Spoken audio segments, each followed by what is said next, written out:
প্রতিবাদ সমাবেশের সংগ্রামী সভাপতি, উপস্থিত হাটাজারি উপজেলার সম্মানিত ভাইস চেয়ারম্যান, হেফাজতে ইসলামের কেন্দ্রীয় নেতা হযরত আল্লামা নাসিরউদ্দিন মনির সাহেব, উপস্থিত রয়েছেন হেফাজতে ইসলাম চট্টগ্রাম উত্তর জেলার সাংগঠনিক সম্পাদক জনাব মাওলানা মীর মোহাম্মদ ইদ্রিস, উপস্থিত রয়েছেন হেফাজতে ইসলাম হাটাজারি থানার সম্মানিত সাধারণ সম্পাদক জনাব মাওলানা জাকারিয়া নোমান ফৈজি, অন্যান্য নেতৃবৃন্দ, সমবেত তৌহিদি জনতা। আসলে বক্তব্য অনেক হয়েছে, এই কথাটি আমরা না বললে হয় না। সেটি হচ্ছে সরকারের কাছে দেশের ধর্মপ্রাণ জনগণের পক্ষ থেকে হেফাজতে ইসলাম বাংলাদেশের আমির আল্লামা শাহ আহমদ শফি দামাত বরকাতুহু দাবি করেছেন সুপ্রিম কোর্ট বাংলাদেশের সর্বোচ্চ বিচারালয়, এই সুপ্রিম কোর্টের সামনে থেকে এই গ্রিক দেবীর মূর্তিকে সরাইতে হবে। সরকারের শুভমূর্তির উদয় হয়েছে। প্রধানমন্ত্রী প্রতিশ্রুতি দিয়েছিলেন যে আমার পর আপনারা আস্থা রাখুন, ভরসা রাখুন। প্রধানমন্ত্রী তার প্রতিশ্রুতি বাস্তবায়ন করেছেন, এই জন্য হেফাজতের পক্ষ থেকে তাকে মোবারকবাদ জানানো হয়েছে। কিন্তু আমরা যেই ষড়যন্ত্র দেখছি সেটি হচ্ছে সুপ্রিম কোর্টের প্রধান ফটক থেকে মূর্তিকে সরিয়ে এনএক্স ভবনের সামনে স্থাপন করার চক্রান্ত শুরু করেছে।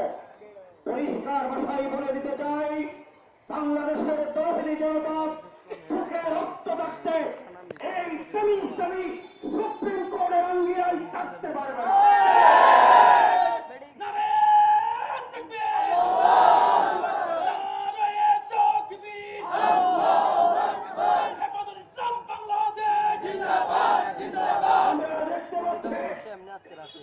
এই জমিকে রক্ষা করার জন্য বাংলাদেশের কোটি কয়েক নাস্তিকবাদী ছাত্র সংগঠনকে মাঠে নামানো হয়েছে। স্পষ্ট ভাষায় জানিয়ে দিতে চাই, এই দেশের মুসলমানরা তুতু নিক্ষেপ করলে এরা তুতুর ভিতরে পাঠিয়ে যাবে। সুতরাং এই সমস্ত কোটি কয়েক নাস্তিকবাদী ছাত্র সংগঠনকে নিয়ে মিছিল মিটিং করে এই দেশের তৌহিদি জনতার এই আন্দোলন থামানো যাবে না। সরকারকে বলবো সুপ্রিম কোর্ট থেকে এই মূর্তি সরাইতে হবে। আমাদের আমির আল্লামা আহমদ শফি দামাত বরকাতুহু আল্লামা জুনায়েদ বাবলুর মুফতিজুল্লাহ আলী গতকাল বিবৃতি দিয়েছেন, বাংলাদেশের কোন সীমানার ভিতরে এই গ্রিক দেবীর মূর্তি স্থাপন করার সুযোগ দেওয়া হবে না। সরকারকে পরিষ্কার ভাষায় বলতে চাই, গ্রিক দেবীর মূর্তি সরিয়েছেন, কিন্তু সুপ্রিম কোর্টের বিচার ব্যবস্থাকে যদি গ্রিক দেবীকে ন্যায় এবং ইনসাফের প্রতীক হিসেবে নেওয়া হয়, বাংলাদেশের বিচার ব্যবস্থাকে ভ্রষ্টবিত্ত করা হবে। আমরা আগেও বলেছি, গ্রিক দেবী স্থাপন করার আগে তাহলে কি সুপ্রিম কোর্টের বিচার যারা করেছেন তারা নিয়ে বিচার করেননি? গ্রিক দেবী স্থাপন করার আগে সেই সমস্ত জাস্টিসরা জাজমেন্ট দিয়েছেন, এইগুলি তারা প্রমাণ করতে চান ন্যায় বিচারক জাজমেন্ট ছিল না, বিচারপতিরা ন্যায় বিচারক ছিলেন না। সুতরাং সুপ্রিম কোর্টকে প্রশ্নবিদ্ধ করার জন্য, সুপ্রিম কোর্টকে কলঙ্কমুক্ত করার জন্য এই গ্রিক দেবীর মূর্তি সুপ্রিম কোর্টের আঙ্গিনায় নয়, বাংলাদেশের এক ইঞ্চি মাটিতে কোথাও স্থাপন করতে হবে। শেষ কথা বলতে চাই, হেফাজতে ইসলামের আন্দোলন ঈমান আকীদা রক্ষার জন্য আন্দোলন, ক্ষমতায় যাওয়ার জন্য নয়, ক্ষমতায় কাউকে বসাইবার জন্য নয়।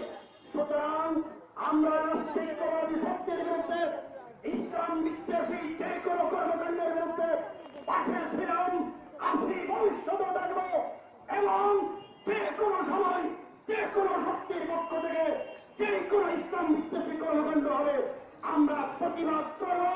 দুনিয়াতে কোনো শক্তি নাই এই হেফাজতে ইসলামের আন্দোলনকে প্রতিহত করার জন্য। যারাই মাঠে নামবে, তারাই ধ্বংস হয়ে যাবে, তারাই প্রতিহত হবে ইনশাআল্লাহ। শেষ কথা হচ্ছে, সুপ্রিম কোর্টে পবিত্র মাহে রমজান আজকে থেকে শুরু হবে।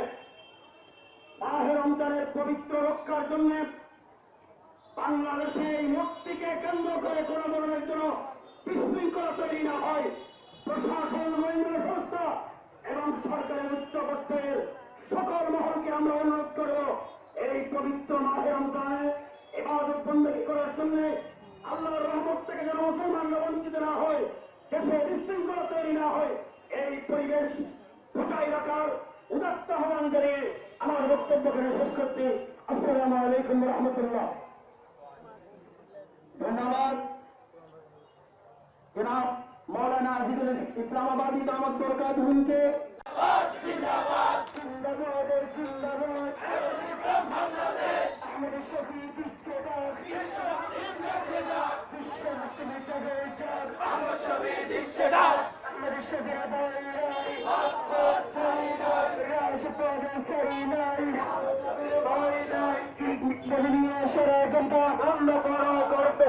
আসসালামু আলাইকুম। বক্তব্য এখানে সব এসে গেছে। আমি আপনাদের নিয়ে একটি কথা বলবার এসেছি।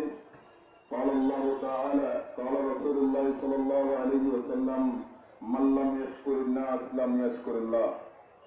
এরশাদ করতে যারা মানুষের কৃতজ্ঞতা প্রকাশ করে না তারা আল্লাহর প্রতি অকৃতজ্ঞ। তাই সর্বপ্রথম মহান রব্বুল আলামিনের শুকরিয়া জ্ঞাপন করছি যে মসজিদের নগরী ঢাকা শহরকে মূর্তির নগরী করার জন্য একটু ষড়যন্ত্র হয়েছিল। সেই ষড়যন্ত্রকে হেফাজুল ইসলাম বাংলাদেশের সংগ্রামী আমিরের নেতৃত্বে সে মসজিদের নগরীর সে অবস্থানকে অক্ষুণ্ণ রাখার জন্য আল্লাহ আমাদের সহায় হয়েছেন। সেজন্য আমরা সকলে বলেন আলহামদুলিল্লাহ। সাথে সাথে গত মাসের 11 তারিখ গণভবনে হেফাজুল ইসলাম বাংলাদেশের আমির মাননীয় প্রধানমন্ত্রীকে সামনে রেখে বলেছিলেন এই বাংলাদেশের 93% মুসলমানের দেশে এদেশের পবিত্র সুপ্রিম কোর্টের অঙ্গনে সে মূর্তিকে অপসারণ করতে হবে।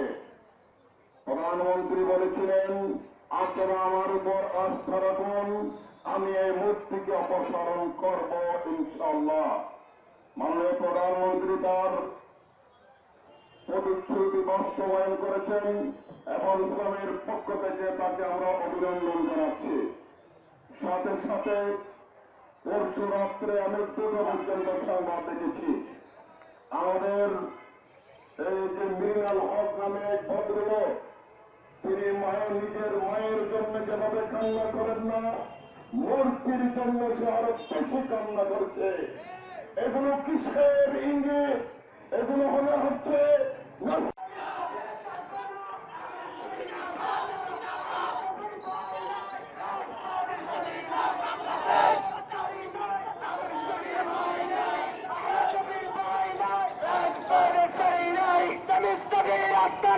এই বাংলায় হবে না, এই বাংলায় হবে না,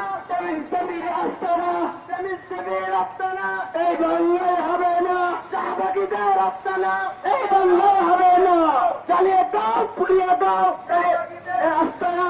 ইনুসারার 2 গালে আমার তলে তলে, ইনুসারার 2 গালে আমার তলে তলে, জুতা আমার তলে তলে।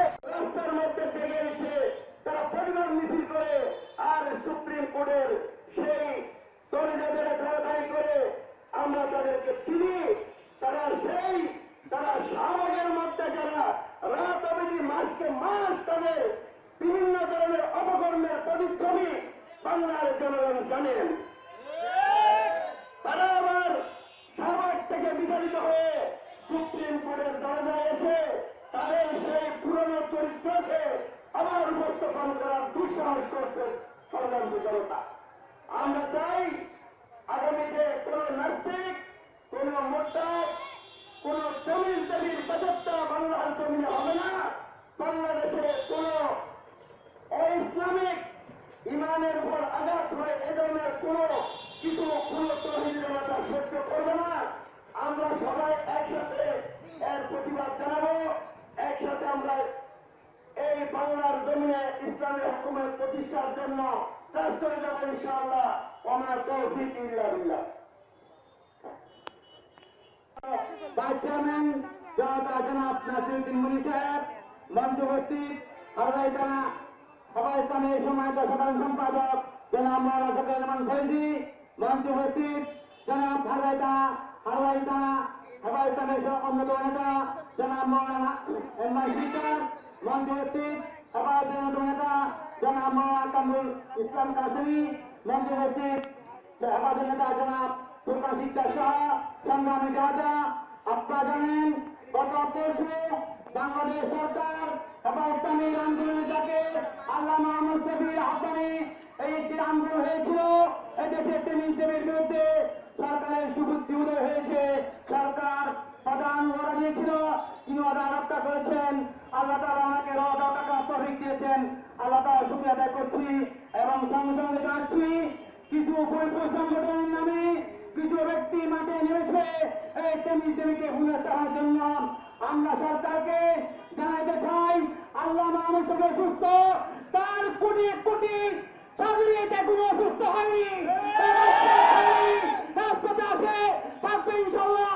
তার একজন ছাত্র বেঁচে থাকতে এদেশের কোথাও কোনো টেমিজমের মূর্তি প্রয়োগ হতে দেবে না ইনশাল্লাহ। সংগ্রামী জনতা, আমরা দেখতে পাচ্ছি মিনাল হক নামে এক ব্যক্তি টেমিজমের জন্য কান্নাকাটি করছে। তার নাম দেখলে মনে হয় কি জানেন?